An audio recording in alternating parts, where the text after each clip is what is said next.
Thank you جی. سب سے پہلے تو میں این ایس ایف کا بہت زیادہ شکریہ ادا کرتا ہوں کہ انہوں نے آج کے اس مشکل دور میں جہاں پہ بہت زیادہ جبر ہے، تشدد ہے، اور طلباء کے لیے کوئی ایسا پلیٹ فارم نہیں ہے جہاں پہ وہ اپنی باتیں کر سکیں، اس طرح کی کانفرنسز کا جو ہے وہ انعقاد کر رہی ہے.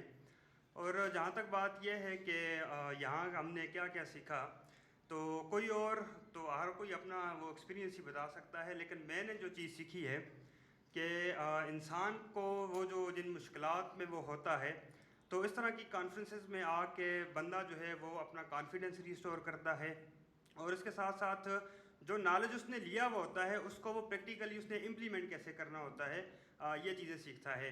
تو مجھے بڑی خوشی ہے کہ بہت اچھے پروفیسرس تھے، ان کو سننے کا موقع ملا. ڈاکٹر عظیم صاحب ہیں، ڈاکٹر طبیب الرحمان صاحب کو ہم پہلے بھی سنتے رہے ہیں، اور اس خاص موقع پہ ایک آدمی ہیں جن کا اگر میں ذکر نہ کروں، ڈاکٹر عادل سماف صاحب، کہ جن کی وجہ سے آج میں یہاں تک پہنچا ہوں. یہ ان کی کاوش ہے، یہ ان کی محنت ہے. اور یہاں ایک بات اور میں کرنا چاہوں گا کہ کیونکہ ہمارے معاشرے میں مسائل بہت زیادہ ہیں، بہت ہی زیادہ ہیں، تو کبھی کبھی ذہن میں یہ آ جاتا ہے کہ کیوں نہ کچھ اس طرح کی کچھ نیگیٹو ایکٹیویٹیز کر کے اپنے آپ کو مطمئن کیا جائے. ہوتا ہے نا چیزیں کہ بدلہ لیا جائے یا کچھ اور چیزیں ہوں اس طرح کی کہ بس وہ اپنا وہ جو اپنے اندر ایک چیز رکھتے ہیں نا کہ اس کو باہر نکالیں.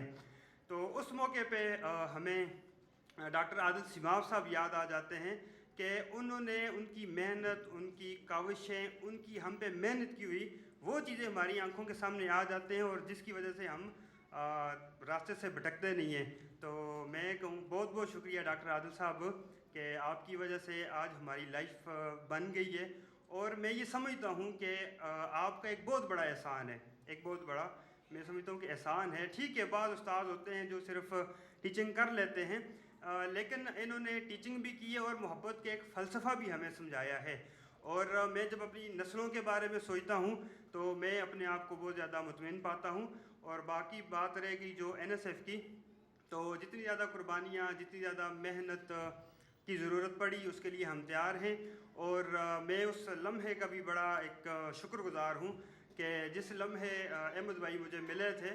صبح تو میں یہ کہہ رہا تھا کہ میں بڑا ڈرا ہوا ہوں کہ اس ٹائم کیوں ملے تھے، لیکن وہ آج دن مسلسل وہ جو ایک گیدرنگ کی اور مسلسل ایک بہت زیادہ ایک دوسرے کے ساتھ مل بیٹھے، تو یہ ایک چیز بڑی میرے لیے کانفیڈنس تھی کیونکہ جن حالات سے میں نکل کے آیا. تو thank you N S F, اور اسی طرح آپ اپنا کردار ادا کرتے رہیں. اور یہاں پہ ایک بات اور میں کہوں گا کہ ہمارے جو بالا کوٹ کا ایریا ہے، مانسہرہ کا ہے، اسی طرح ہزارہ ڈویژن ہے، وہاں پہ جسے کہتے ہیں نا بہت زیادہ زرخیز زمین ہے، بہت ہی زیادہ. اور میں کہتا ہوں کہ ایک ہلکے سے جو آپ کا وہ ہل چلاتے ہیں نا، ایک ہلکا سا ہل، تو بہت ہی زیادہ پودے وہاں پہ نکلیں گے اور نکلنے کی گنجائش ہے. تو این ایس ایف کی کے لیے جو بھی خدمات ہوئی، جس ٹائم بھی مجھے بلایا، تو انشاءاللہ میں حاضر رہوں گا. Thank you.